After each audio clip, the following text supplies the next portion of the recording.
because this is very interesting. Some variety. James Woods tears up over infuriating remarks about Patriot Rob Reiner. Because you disagree with people doesn't mean you have to hate them. And, you know, we talked about this the other day, and there were people saying pretending to mourn for Rob Reiner won't stop the left from trying to kill you. Don't get me wrong. I understand there's a lot of young leftists who are insane and want to murder all of us. Literally just had someone shoot at a property. But Rob Reiner made some of the greatest of American culture. I was saying this the other day. And Princess Bride is epic. And when we talk about defending America, those are the movies that represent the America that we want to preserve. Yeah. Misery, for what it's worth. It's a brutal movie, but a few good men. But I mean, come on, The Princess Bride. He was also the son in Archie. I just kind of put that together today. You know, I've been watching some because since he died, there's lots of clips going around, and I remember when I was a young kid watching it. It's like you couldn't. They'd throw you in jail for life if there was another Archie. It's all in the Family is the name of the show. Let me highlight this real quick. I wish they rebooted it. James Woods is like as MAGA as they come. He is a huge Trump supporter, and he appears on I think it was Fox News. And he was choking up because he had been good friends with Rob Reiner. And I think the story was that he was initially not going to get cast because he was too young. But Rob Reiner went to bat for him and helped him get his start in Hollywood and helped him make a life. And they'd been friends forever. Yeah. This is a message of we should not let politics tear us apart. Yeah. Nope. Now, don't get me wrong. The violent extremists, they're going to go to jail for being violent extremists when they break the law and they do these things. Rob Reiner was just some doofy boomer liberal guy. Yeah, he's one of these people who has fallen into the sea of CNN slop and MS. He was Daniel before he changed. Yeah, and when I looked at these people, I've met my share of older boomers who are like, I'm not a liberal, but they're liberals. And you talk to them, they just need to be exposed. It's like what you were saying with people you knew. They just need to be exposed to other people and have some pushback and have someone share with them, here's the real video, and finally break through. Right. So this was an opportunity for Trump to be, as I said the other day, magnanimous, not just for himself, but for James, who is also a friend of Trump's. Very and this is the path we want to go down is we're going to bring everyone together. And this country needs to be a left and a right that grumble at each other and then have cheeseburgers together. Yeah. And you know, let me ask you, you used to be a Democrat, liberal, correct? I don't know. You know, when I was younger, my family, we were all default liberal, Chicago urban. Right. And then when I was a teenager, it was all punk rock, anarchy, but I knew what any of that actually meant. Right. And then in my, from 18, I was or actually not from about 18. I was like atheist lefty, and then I became kind of like moderate lib. I came back to reality, started believing in God again, but was very much like, I mean, look, it was John McCain and Mitt Romney. There's no way I was going to be anywhere near Republicans. I didn't even know what politics was until 2015 when I was bedridden after my surgery, and my girlfriend at the time was like, "You got to pick someone for president, right?" So I fill out this questionnaire. And it comes up Trump. And I never liked Trump. I mean, in 2008, I stayed at his hotel and I had to move out of it in Hawaii. And I never liked Trump because he was a playboy. He was all over the, schmut magazines. I just thought he didn't represent good, had different marriages, different kids, and then I'm like, really? I have to pick this guy? And every single thing that I believed in, I didn't know nothing. I didn't even know what a Republican or a Democrat was. And I'm like, do you believe in open borders? No, we should have closed borders. Do you believe in God? Yes, I believe in God. Do you believe that people should get free? No, people shouldn't get free healthcare. My dad told me when I was a kid, go to work. You want to make it in life, go to work hard. But the Democrats used to have that too. I know, even Hillary Clinton was advocating for a border barrier, and so was Bernie Sanders. And so was Obama. Absolutely, Obama, deporter-in-chief. and Obama, they called him, because he was very bullish on war in the Middle East. Yeah. Not a fan of that. But the Democrats and the Republicans were very much the same thing. Then Bernie comes in and politely knocks on the door saying, we need to have a revolution in this country. And then Donald Trump actually came with a battering ram. Yeah. The Democrats said Bernie ain't getting in, and Trump forced his way in. Well, the difference is the Democrats have the superdelegates, so they could control who could lose. Correct. And the right Bernie should have gotten the nod. Absolutely. Yeah. They cheated him twice, which, I get it. For the good of the country, we can't have socialism, right? Now, here's another thing. Trump wanted Mondami to win in New York, okay? He wanted a socialist communist because now in 2028 and 20, we could run on, if you don't vote for us, the socialism is going to take over the world and the country, and we're going to be gone. The only problem and the only flaw with that is you got to let him burn it to the ground, and then we're going to lose the midterms in the process. Right, and then so it's like we're all gonna go to jail. sacrificing. But we're probably going to lose the midterms anyways. We're sacrificing the because midterms to Right. try to crawl our way back in 2028. But then the reality is this, and I tell my audience this all the time: we got to win in 24. We got to win in, which we did. We got to win in 26. Then we got to win in 28. Well, we were going to win it all until they assassinated Charlie. I've told everybody that the swamp in D.C., the system in D.C. is deeper, darker, more corrupt, more obstacles in your way. You know how corrupt than it you is. can possibly Look how imagine. quick the Doge was silenced. Okay, and I have inside information from somebody close that Pete Hegseth was going to be removed if he didn't. He wanted to do to the Defense Department what they were doing with Doge, and then the people with all the money said, "Quiet that blah blah blah blah blah," or he's gone. And If people actually saw the accounting for the Pentagon, oh my God, they steal billions and billions. Oh, and yeah. billions. Hold on. So yes. But the Doge guys, I got to know the Doge guys at the Pentagon They're pretty good well. people. Some of them actually left Doge to become actual GS employees at the Pentagon to stay on, which Elon clarified, right? Like Doge didn't actually 100% go away. A lot of these people stayed in the things.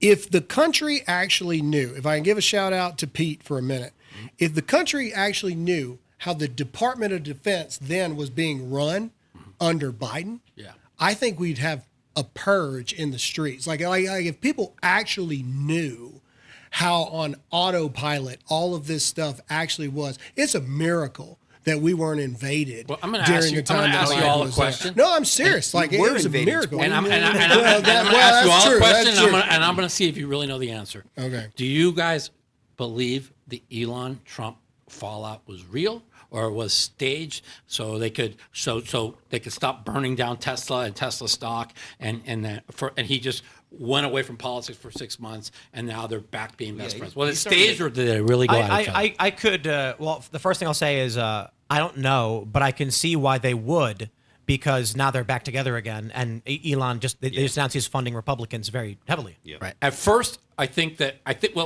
Elon got really upset with the big beautiful bill, and there was a lot of shit in there that was awful, that was really bad for our side. But he had to realize, you can't have it all. And I think Trump was trying to explain this to him, and that's where they got in a fight. But I always felt like the Democrats win if they separate. Everybody Elon thinks and- they know politics until they actually get hit in the face with Correct. politics. Yeah. And I think Elon, granted, he had a lot more knowledge than the average person with all his defense contracts and blah, blah, blah, blah, blah. I think people think they understand politics until you get into D.C. and then you find out, oh, I really don't know crap about politics. And he's the richest man in the world. Right. And I do. I think that there was initially probably you've got an unstoppable force meeting an unmovable object at the same time. And they came to an impasse and it got really heated really quick. It got nasty for a little bit, but I know that people that are close to Trump, I know this for a fact. And they say, no matter what you say, Trump is only there because he loves this country and he wants to help it. He's not. Yes, does he do a lot of corrupt things? Like, do I agree with him selling Trump watches all over Fox News? No, I think that's just stupid. I had a reporter at the Washington Post that was asking me about comments I had made. This is funny. Candace Owens tweeted that I was working with WAPO on a hit piece on her. It's like, no, Washington Post was inquiring. They were inquiring about what I literally said on my show, which was very public. And they asked, you're claiming she's doing this for clicks and views, but she's wealthy. Why would that be the case? And I said, why would Donald Trump be president? Some people are not motivated by money. Right. They're motivated by something else. Yeah. I don't believe, they come on and they say Trump is just doing this for ego. I'm like, in no way. No. Bro would be on a yacht in the Mediterranean hitting golf balls into the sea. Yeah, I don't You know, believe that. I play poker with, I do a fundraiser with Ted Cruz every year. We do it at Bellagio, whatever. And we have this dinner. When's the next one? In April. Maybe you can come down. Yeah. And we we're in this room with the richest donors probably in the world. And we do this we do this poker tournament, and Ted's a great guy, and he loves poker. And we talk about, he's like, I'm going to win in 2028. We're going to have a poker game in the West Wing once a week, right? And I love Ted to death. And he, everybody knows him and Trump. What in 2016, the hatred they had for each other, right? He told me, we know Trump's a narcissist and he has to have his way, whatever. He says he's never met anybody in politics that loves this country and wants to make this country better than Donald Trump. Now, that's a big statement. Did you see him on Larry King, where he was like, I'm sorry, I have to sit back. Your breath smells very bad. Does anyone ever tell you that? Yeah. Trump said that? Trump said that, yeah. And then he gets somebody who's like, I was just kidding. That's a debate. That's a negotiation tactic I use. Like, that's how he acts as president, too. Yeah. I wish there are a lot of people who think behind the scenes everybody's conspiring with each other, and then it's like, look. There's a lot of conspiring going on. It's true. It used to be this way. The right hates him more than the left. It used to be that you'd see a Republican on the floor, maybe it's like 15, 20 years ago, going, the Democrats are trying to do this, that, or otherwise. And the Democrat goes in like, I swear to God, you're... And then once the cameras are wrapped, you can see them in the background shaking hands, smiling, and patting each other on the back. And it's not like that anymore. No. It is certainly not like that with whatever our generation is. No. People are at each other's throats. No, I even said, I go, Ted, listen, it's Schumer and Trump, like, they act like they're good friends when they're around each other. And he says they hate each other. Yeah. So, but you've seen it like when they did the roast. What's that? The roast that they do with the religious guy. They do it before the John election. Oliver. The thing before the election that she didn't show up for. The correspondence. The thing where they before the election they act like they're friends. They all make fun of each other, right? Right. And then Trump was making fun of Schumer, and he's like, no, he's a real good guy, and he pats him on the back, right? And so then you sort of say, are they really good friends? But Ted says, no, they're not. So, No, I agree with that. Well, because we're dealing with almost two separate species at this point. But the difference between the Democrats versus, actual Republicans. We're not talking about, should we raise taxes like 2%? No, we're talking about fundamental, completely different landscapes and directions of which we want our country to go. The reason Matt Walsh did a good job on Tucker the other day, if you guys didn't watch that, Matt Walsh brought this up. The reason that all the transgender stuff and all of this, it's not gone. Obviously, it's still there. But the reason it's not shoved in our face 24/7 is because we did push back. You do know it dropped like 60, 70% in a 6-month period. Absolutely, because they couldn't make money off of it anymore. But that is a direct response from the constant fighting against it, 24/7, not letting up. It's going to go down. It's going to go down in 10, 15 years. If we lose the midterms, most insane thing that. If we lose the midterms, I think it goes right back up. Yeah, I disagree with that. I think that the idea that that the right is going to win and then it's over is wrong. No. It's going to be a constant thing. To be honest with you, these ideas aren't actually new. All the LGBT ideology and stuff. But they're not for the trans ideology. The trans people. I know people in the adult industry. They just want to be left alone. They don't want to be part of the alphabet mafia. What I'm talking about is the activists. And those are the people that are driving it, right? Right. And a lot of people in academics, people in colleges and stuff. These ideas have been around since the 90s or even earlier. They were the first queer theory books.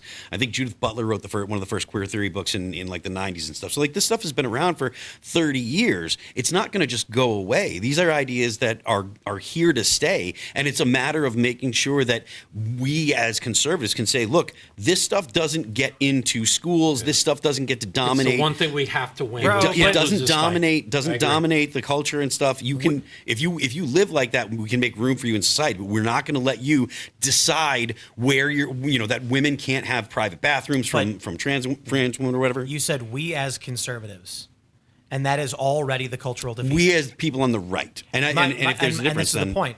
The left go so insane that liberals become right wing. Now, if they walk it back, they've changed what it means to be a liberal, and so they go as crazy to say, Bill Maher is a good example, right? Oh, he's right wing now. Yeah, I mean, he doesn't want to admit it, okay, but he wants to say I'm a liberal, I'm a classical, and he is. But classical liberals is the same as Elon. They were here, but they haven't moved. But other things moved across, and so this is the point. Basically, they've shifted the Overton window by They went out and advocated for the craziest left-wing things, said the left means child sex changes. Then moderates were like, I'm opposed to that. Then you must be on the right. Now when they walk back to, now that they try to actually be slightly left on a lot of issues, they're going to say, this is just the moderate liberal position now, even though it's technically, as of 20 years ago, far left. Right. They're going to advocate for corporate ownership by the workers like Bernie has, and they're going to claim it's moderate. To your point about you've made the point that a lot of this stuff has been spread so broadly on the internet.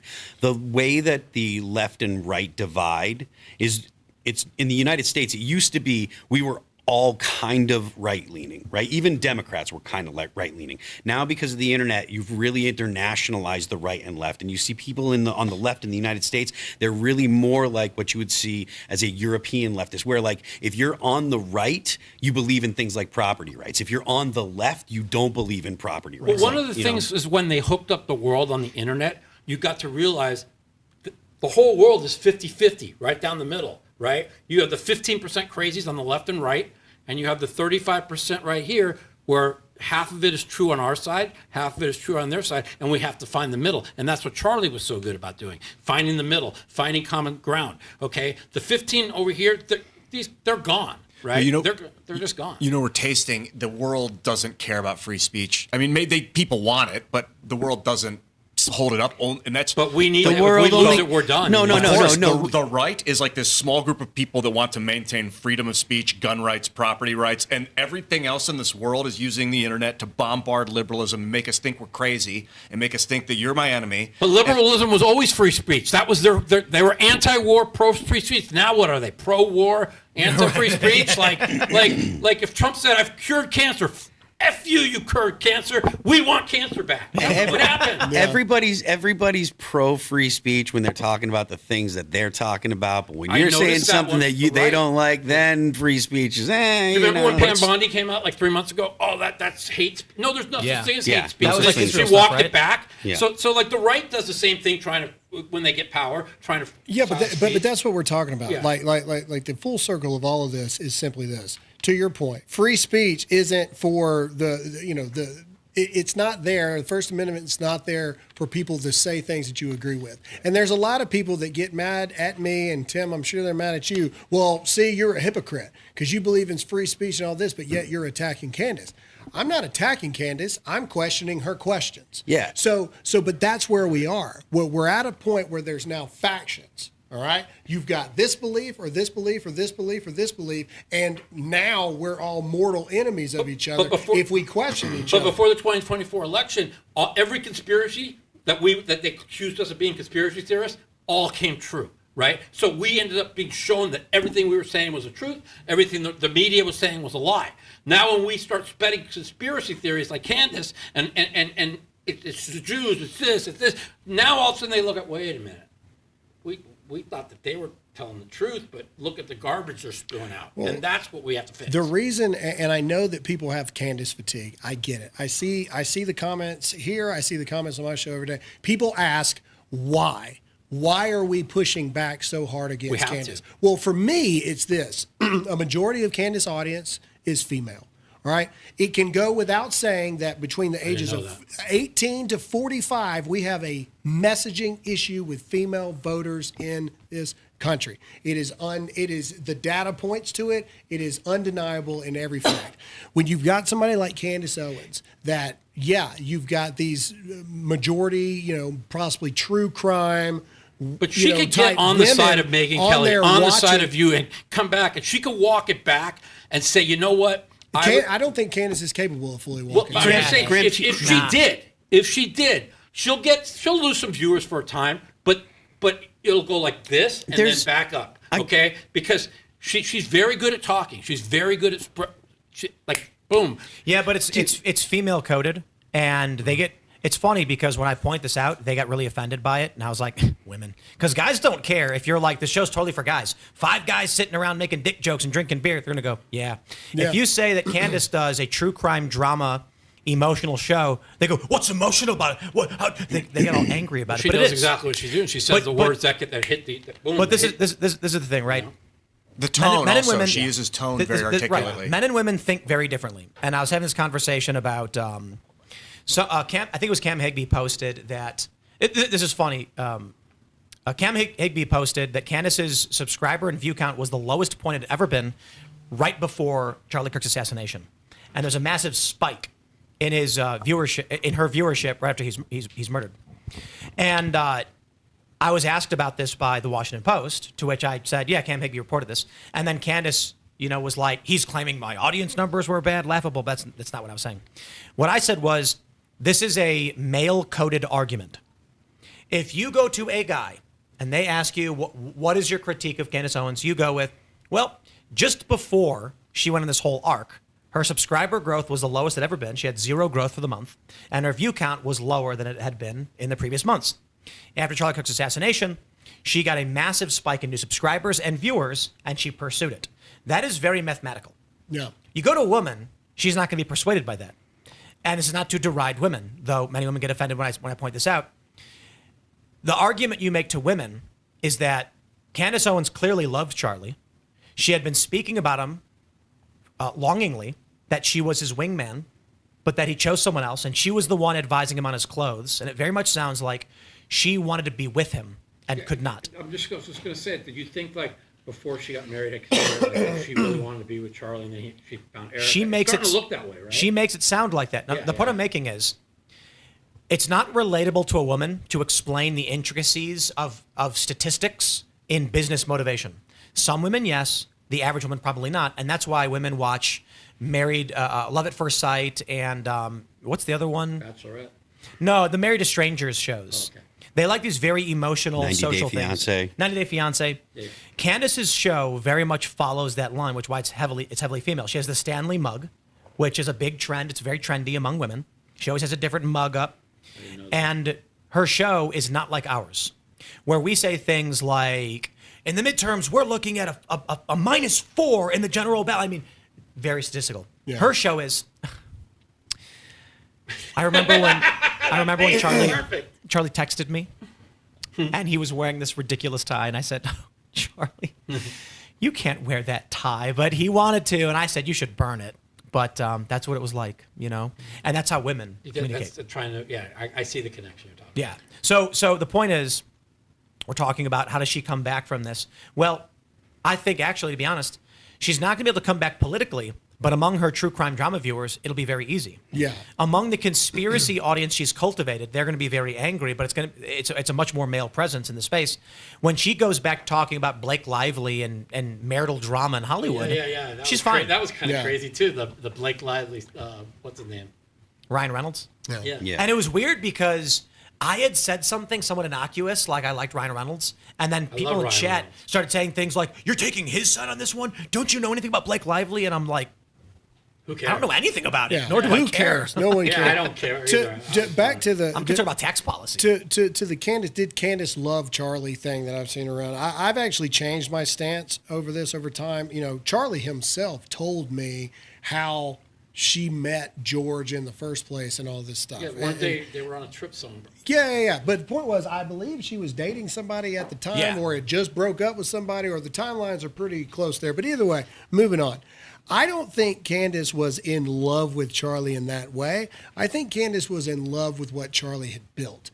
And I She wanted to be a part of it. After watching things that she said, talking about you don't get to get widowed into CEO and all this other stuff, I believe Candace Owens Candace Owens truly believed that when Charlie died, I believe she thought she was going to get a phone call for her and George to go in there and be interim CEO and then work their way into full-time CEO of Turning Point USA to become the full-fledged moving forward. That's what I have started to believe. And but she could have been if she didn't go into this other. She went in this crazy way thing. George had been had a Turning Point UK for like 2 months in 2019 or something. Yep. I don't know much about that. Well, George also took over Parler too for a while. How does George let her how does she let her put out all that stuff? Well, how do you stop her? Exactly. That's what men are supposed to do. I'm imagining George is going, honey, maybe you don't. I don't know what. Nothing. Again, listen, I loved Candace. You know, when she was with the Brexit movement, and she was like a real ally for us, right? And I loved her. I just still don't get over when Charlie died. The world was becoming more religious. Everybody felt so bad, and then she's like, "What do you guys feel bad about? Donald Trump killed him." I mean, like, here's the biggest crazy. difference with Candace at risk of this getting clipped is this: the difference of Candace Owens is this. Up until now, well, actually, even now, Candace has never, ever had to stand on her own and make her own way and take the arrows on her own without backing, support, and lawyers the entire time that she's been doing this. She was a nobody. She approached Charlie. I know this because they used to tell the story at I watched it from the beginning, just start to grow. At every and grow. winter gala event, they would tell the story. The one that she just made fun of, by the way. She and Charlie would tell the story that Charlie was at an event and Candace Owens walked up to Charlie and said, "Hi, I'm Candace Owens. I want to free the slave mind of the black community in America, blah, blah, blah, blah, blah." She immediately had donors, power, lawyers, all of this. Same thing when she started her show at PragerU. She had power, lawyers, money, all this. Then burns those bridges, then goes to Daily Wire. To your point, Tim, now she's got massive money, massive backing, massive lawyers, as we know the Daily Wire has. If she loses the lawsuit to the Macron, she ain't gonna have Yeah, anything. well now, and she will lose. But then she marries George,